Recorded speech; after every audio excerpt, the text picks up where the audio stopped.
How's it going, everyone? In this video, I want to show you how to take a female lead vocal from this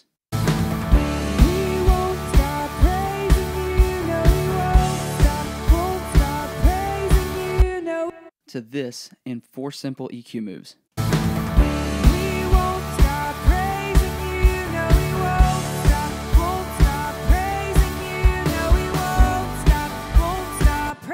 Alright, before we get to that, I want to offer you my free reverb cheat sheet in the description below with 4 reverb settings and the tactics that I use and how I apply them in a live setting. So hit the link, download those, try them out, and let me know what you think about them in the description below. I think you'll get a lot out of it if you're looking for some new, hot takes on reverb.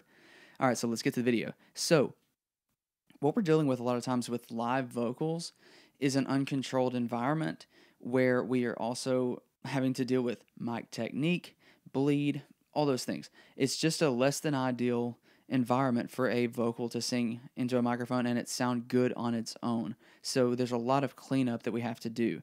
So context for this, this is my wife singing on our stage very close to the drums, and really just it's a fairly small place where the speakers are nearby, especially the subs. So you're just dealing with a lot of different variables, and this is how I would deal with it. So let's turn this off real quick and listen again. I'm going to turn this down because we are going to lose some volume with our EQ.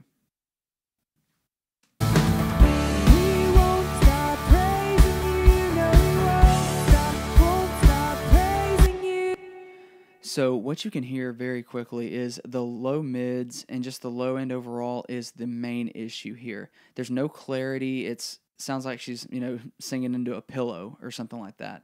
So let's turn this on and listen to what we're doing. So first, this is not prescriptive. I know that this is controversial, but a safe bet, and that's all I'm calling it, is a safe bet for a low cut on a vocal is 100 hertz.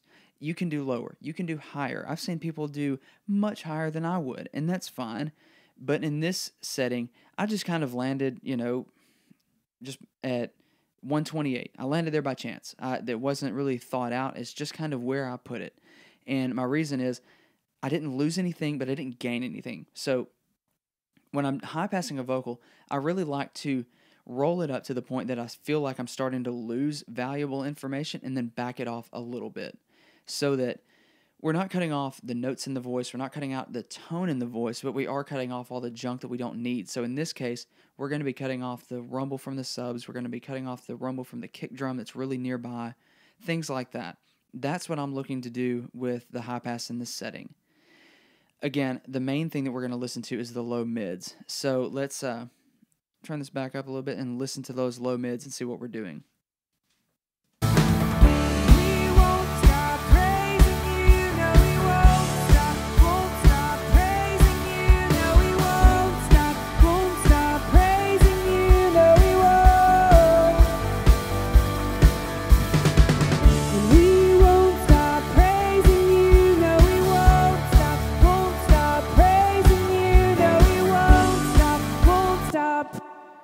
So as I'm messing around here, what I've actually noticed is I'm nearly I've nearly doubled. So I've nearly gone from around 300 to around 600. So there's something happening with those frequencies an octave apart that are causing a problem on this vocal track. And that could be, mic technique, the room, the microphone itself, her voice. It could just be any of those things. But this is how I would deal with it. I would take at those points and boost around until I found the junky stuff and then cut them.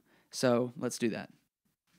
We won't stop praising you, no we won't stop, won't stop praising you, no we won't. You can hear it really jumps out right there. Stop praising you, no we won't. And now that frequency is taken care of,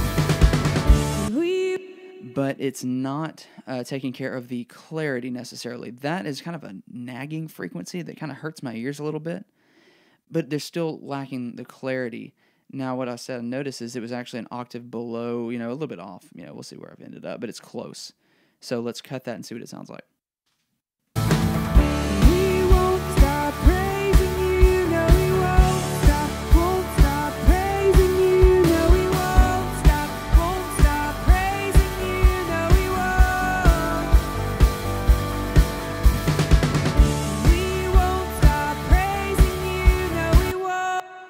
So one thing I have noticed while I'm doing this is, like I always say about EQ, is we're pulling the bad to emphasize the good. Now, what we've done is we've cleaned it up, yes, but then it also kind of has pointed out that there's a problem in the S's. Personally, I don't know about you, and if you have had a good experience with the de-esser on this board, let me know in the comments. I never have. It sounds terrible to me, and maybe it's user error. I don't know. I've used de-essers effectively other times, but not on this board. So I usually try and find the really nagging frequencies for the S's and cut them up top. So let's listen to that.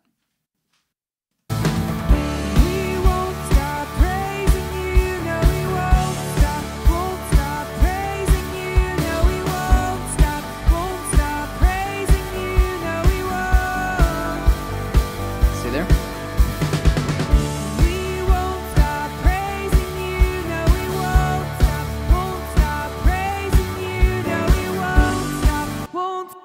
So what you can hear is sometimes the S really kind of rings out, and it's just, it just happens.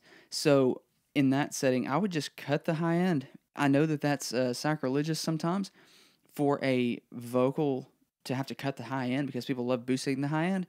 But to me, this is how we're going to balance this vocal out and have a good balanced overall tone where the low end works up with the high end and those things aren't competing. So yeah, these are the simple things that I would do. Let's do a quick A-B, and we'll call it quits. You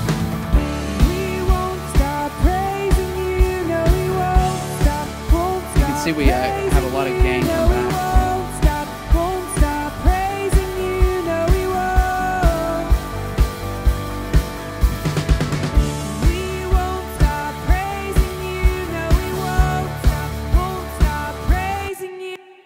So that is my thought process with EQing a vocal live in a way that I can get the vocal loud in the room and have a lot of clarity, but also still have that impact as well.